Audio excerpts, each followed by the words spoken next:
आपने दिलवाले दुल्हनिया ले जाएंगे फिल्म ज़रूर देखी होगी, तो भावना उसमें जो सिमरन के फादर का कैरेक्टर था अमरीश पुरी जी जी, उनका पेरेंटिंग स्टाइल कैसा लगा आपको? टू स्ट्रिक्ट, कड़क एकदम। और राज के जो फादर थे अनुपम खेर जी, हाँ, उनका टू लीनिएंट। To lenient. तो सवाल उठता है कि सही पेरेंटिंग स्टाइल क्या है और माता पिता का जो व्यवहार रहता है परवरिश में, उसका असर बच्चों पे क्या पड़ता है। आइए मेंटल हेल्थ सेगमेंट में बात करते हैं पेरेंटिंग स्टाइल्स पर। हमारे साथ इस विषय पर बातचीत के लिए डीडी मॉर्निंग शो में श्रुति पांडे जी मौजूद हैं। नमस्कार, गुड मॉर्निंग। आप एक साइकोलॉजिस्ट हैं जी। श्रुति जी, बदलते समय के साथ पेरेंटिंग स्टाइल में किस तरह का बदलाव आया है? जैसे जैसे समाज में परिवर्तन आया है, उसी हिसाब से पेरेंटिंग स्टाइल में भी परिवर्तन आया है। पहले पेरेंट्स ये सोचते थे कि बच्चा काम कर ले, नौकरी पाले और उसके हिसाब से काम करे, पर अब ये देखने में आया है कि परिवार में जो बर्ताव बच्चों के हैं या बाहर जैसे बच्चों के बर्ताव हैं, उसको लेके भी पेरेंट्स बहुत सजग हो गए हैं। तो उनको ये भी चाहिए कि बच्चा सिर्फ नौकरी ना पाए, पर उसके साथ ही साथ समाज के लिए कुछ करने के योग्य भी बन जाए और उसके अंदर इतनी स्किल सेट हों, जिसको हम सोशल स्किल्स, लाइफ स्किल्स कहते हैं, वो भी हों कि लाइफ के उतार चढ़ाव में वो अपने आप को एक सक्षम बना पाए। तो ये परिवर्तन आया है। तो बच्चों की जैसे एज है, अलग अलग एज ग्रुप के बच्चे होते हैं, तो क्या पेरेंटिंग स्टाइल डिफर करता है एज टू एज? बिल्कुल बिल्कुल। जैसे हम कहते हैं कि अगर बच्चा छोटा है, जैसे अगर 3 साल से लेके 14 साल की उम्र में है, तो हमें एक नर्चरर का काम करना पड़ता है, जहाँ पे बच्चों को हम प्राइमरी केयर गिविंग देते हैं कि उसका स्वास्थ्य ठीक रहे, वो चलना बोलना टाइम पे सीखे, पढ़ाई में मन लगाए और सोशल स्किल्स डेवलप करे। सोशल स्किल्स डेवलप करने में क्या माँ बाप उन्हें कहानी सुनाएं? पहले सुनाते थे नानी दादी, जी। आज के पेरेंट्स सुनाएं? कहानी सुनाना बहुत बहुत ज़रूरी होता है बच्चों के लिए। जैसे कई बार ना छोटी छोटी जो बच्चे की दिक्कतें होती हैं, बच्चे कई बार टैंट्रम शो करते हैं या बात नहीं मानते या जिद पे अड़ जाते हैं, उन चीज़ों को समझाने के लिए या लड़ाई झगड़े में अगर बच्चे फंसते हैं, तो बहुत ज़रूरी है कि कहानियों का हम सहारा लें।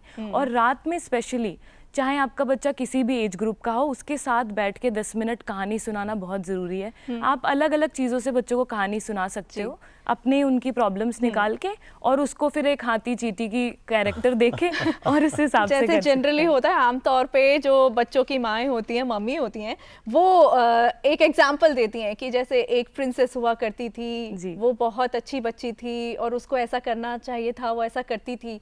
तो इस तरीके के जब हम एग्जाम्पल्स देते हैं, वो क्या सही है बच्चों को एग्जाम्पल्स देना, या कुछ और हमें एग्जाम्पल्स देने की ज़रूरत है? और कई बार असर होता नहीं है स्टोरी का, तो क्या करें? एक्चुअली बच्चे ना अब समाज के हिसाब से और इतने सारे इन्फॉर्मेशन से बहुत अपस्किल हो गए हैं। पहले के जैसे बच्चे रहे नहीं, उन्हें बहुत सारी चीज़ें खुद पता होती हैं। तो पेरेंट्स को ऐसा चाहिए कि उनके हिसाब की चीज़ों का कंटेंट निकाल के वो बात करें।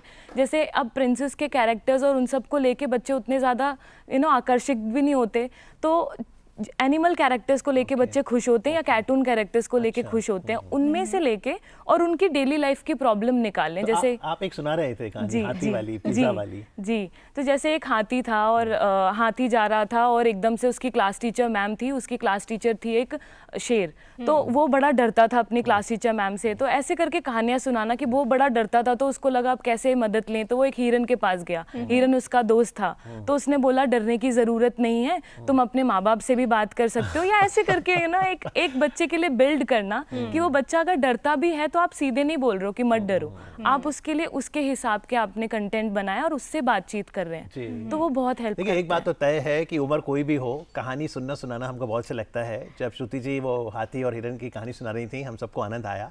चलिए बच्चे थोड़े जो बड़े हैं उनकी बात करते हैं। एडोलेसेंस, ये किशोर अवस्था, टीनेजर। अगर मैं एक पेरेंट हूँ और मेरा बेटा टीनेजर है 13-14 ईयर्स का, मैं उससे दोस्त की तरह व्यवहार करूं या थोड़ी दूरी बनाकर रखूं? जी, बहुत अलग अलग पेरेंटिंग स्टाइल होते हैं और एडोलेसेंस में बहुत ज़रूरी है कि हम ऐसा पेरेंटिंग स्टाइल रखें जहाँ पे हम बच्चों के साथ टू फ्रेंडली भी ना हो और बहुत डिक्टेटिव भी ना हो, जिसे हम अथॉरिटेरियन पेरेंटिंग स्टाइल कहते हैं, वो भी ना हो और परमिसिव भी ना हो। जैसे आपने डीडीएलजे का एग्जाम्पल दिया, उस तरीके का दोनों बड़ा एक्सट्रीम है। हमें उस टाइम पे चाहिए कि हम अथॉरिटेटिव पेरेंटिंग स्टाइल लें, जहाँ पे बच्चों को चॉइसेस देने का भी मौका दें, उन्हें चॉइसेस रख दी, वो अपना डिसीजन खुद बनाए, और साथ ही इतना बच्चों के पास अपनी एक अवेलेबिलिटी रखें कि वो आपके पास आके बातचीत कर पाए। अमरीश पुरी वाला जो कैरेक्टर था, वो कौन सा पेरेंटिंग स्टाइल है? उसे हम परमिसिव पेरेंटिंग स्टाइल कहते हैं। स्ट्रिक्ट नहीं, मतलब टू फ्रेंडली। अनुपम खेर वाला। जी अनुपम जी खेर। वो फ्रेंडली थे, पर उनके बहुत अच्छे पॉजिटिव भी थे। तो हर पॉजिटिव पेरेंटिंग स्टाइल के अपने अच्छे और बुरे एस्पेक्ट भी होते हैं, पर बच्चों के साथ ये नहीं सोचना चाहिए कि हम उनके दोस्त बन के रहें, क्योंकि पेरेंट का काम पेरेंट का है, आप दोस्त नहीं बन सकते। सही गलत की पहचान नहीं हो पाई। जी, इस समय हमारे व्यूअर्स भी हैं जिन्होंने इस विषय पर अपने सवाल पूछना चाहे हैं, तो आइए सुनते हैं उनके सवाल। मेरा सवाल ये है कि आजकल के पेरेंट्स जितना फिजिकल और फाइनेंशियल नीड पर ध्यान देते हैं, उतना इमोशनल नीड पर ध्यान क्यों नहीं दे पाते हैं? जी, बहुत ही सही सवाल है। एक्चुअली पहले के टाइम पे ना हम काफ़ी गरीबी से निकले थे, ज़्यादातर पेरेंट्स ने बहुत ही फाइनेंशियली उन्होंने स्ट्रगल किया है, तो उनका एक सोल फोकस रहा है कि मेरा बच्चा एक अच्छी नौकरी ले ले, अच्छे करियर में चला जाए, तो वो उसके बाद उसमें काम कर पाएगा फाइनेंशियली। पर अभी काफ़ी सारे पेरेंट्स ऐसे हो गए हैं जिन्होंने ये समझा है कि अच्छी नौकरी, अच्छा करियर होने के बावजूद बच्चे बहुत दुखी और बहुत स्ट्रगलिंग फेज़ में जाते हैं, एंजाइटी, डिप्रेशन जैसी चीज़ें बच्चे फेस करते हैं, तो वहाँ पे इमोशनल वेलबींग स्टार्ट करना बहुत ज़रूरी है। और ये जागरूकता का एक्चुअली एक जागरूकता होनी चाहिए पेरेंट्स में, उन्हें पता होना चाहिए कि कहाँ से सही इन्फॉर्मेशन लेके हम उस पर काम कर पाएँ। एक और सवाल है हमारे व्यूअर्स का, वो भी ले लेते हैं। जी, मेरा क्वेश्चन ये है कि पेरेंट्स और बच्चों के बीच में जो कम्युनिकेशन गैप बना हुआ है, उसे हम कैसे फुलफिल कर सकते हैं?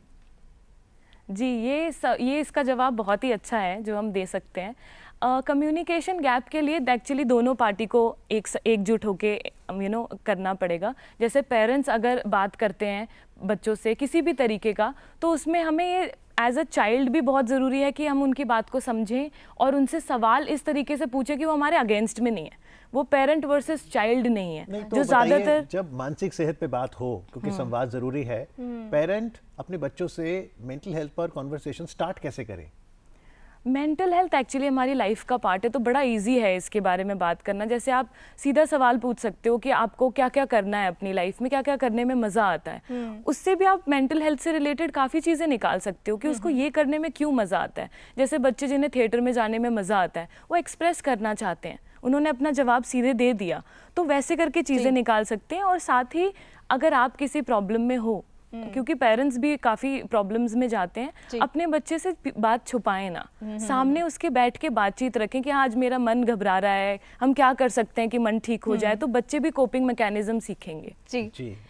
एक और अगर हम टॉडलर की बात करें, टॉडलर जो ग्रुप होता है, बड़े मतलब उनके साथ डील करना बड़ा मुश्किल हो जाता है। कुछ होते हैं बहुत स्टबर्न होते हैं, क्रैंकी हो जाते हैं बात बात पे, उनको बातें मनवाना, समझाना बड़ा मुश्किल है। उनके साथ कैसे डील करें?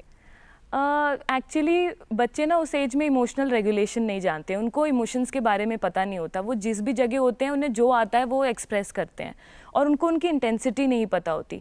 तो बच्चों को एक डिसिप्लिन में रखना भी बहुत ज़रूरी होता है और हर बात पे हाँ करना ज़रूरी नहीं होता है। जैसे बहुत सारे पेरेंट्स मेरे पास आते हैं तो वो कहते हैं कि बच्चा 2 बजे रात में पिज़्ज़ा की डिमांड कर रहे हैं, हम क्या करें, शोर मचा देगा, तो उसे थोड़ी देर शोर मचाने दीजिए। आप भी उससे स्ट्रगल करें, उसको समझने की कोशिश करें, क्योंकि आपने एक बार अगर उसे दे दिया, उसे लगेगा कि दुनिया में हर चीज़ रोने से मिल जाएगी। तो आप जो पेरेंट करते हैं, बच्चा वही चीज़ एज इट इज़ मॉडलिंग में कॉपी करता है। लेकिन कुछ बच्चे घंटों तक रोते रहते हैं, रो रो के वॉमिटिंग करना शुरू कर देते हैं, तब क्या किया जाए? तब तो बहुत मतलब दिल पे हाथ रख के कैसे काम आप करें? बच्चों की तरफ ही हैं।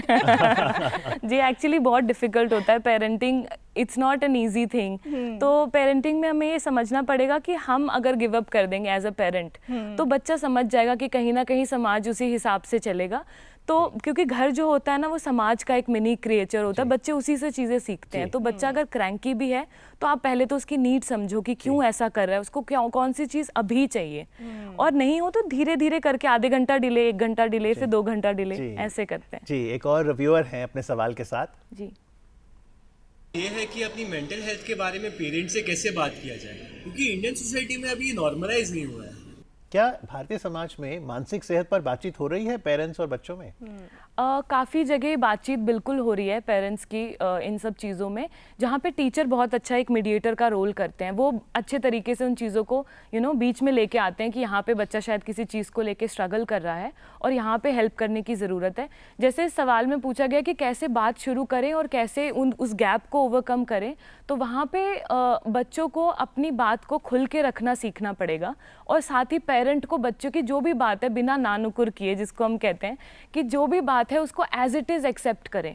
जैसे अगर बच्चे ने कहा मेरा इस चीज़ में मन नहीं लगता, तो वो कुछ सोच समझ के आया है कि क्यों नहीं लगता, और आप उसका रीज़न जानने की कोशिश करें कि किस लिए मन नहीं लगता, क्या उसकी फीलिंग्स आती हैं, वो क्या सोचता है जो ऐसी फीलिंग आती है। तो उसके विचार, उसका भाव और उसका व्यवहार, इन तीनों चीज़ों का सामंजस्य बनाने की अगर पेरेंट्स कोशिश करें तो मेंटल हेल्थ का कम्युनिकेशन बहुत ईजी हो जाएगा। जी, और छोटी छोटी चीज़ें आप कर सकते हैं, जैसे कि जब वो स्कूल जा रहा है तो पेरेंट्स अगर बस स्टॉप पे उसे छोड़ने चले जाएं या बाद में रिसीव करने चले जाएं, तो वो खुलता है आपके साथ, और धीरे धीरे पेरेंटिंग आती है, एक दिन में नहीं आती है। लेकिन आज पेरेंटिंग और उससे जुड़ी मेंटल हेल्थ पर बातचीत करने के लिए श्रुति जी आपका बहुत बहुत आभार। Thank you very much. Thank you so much.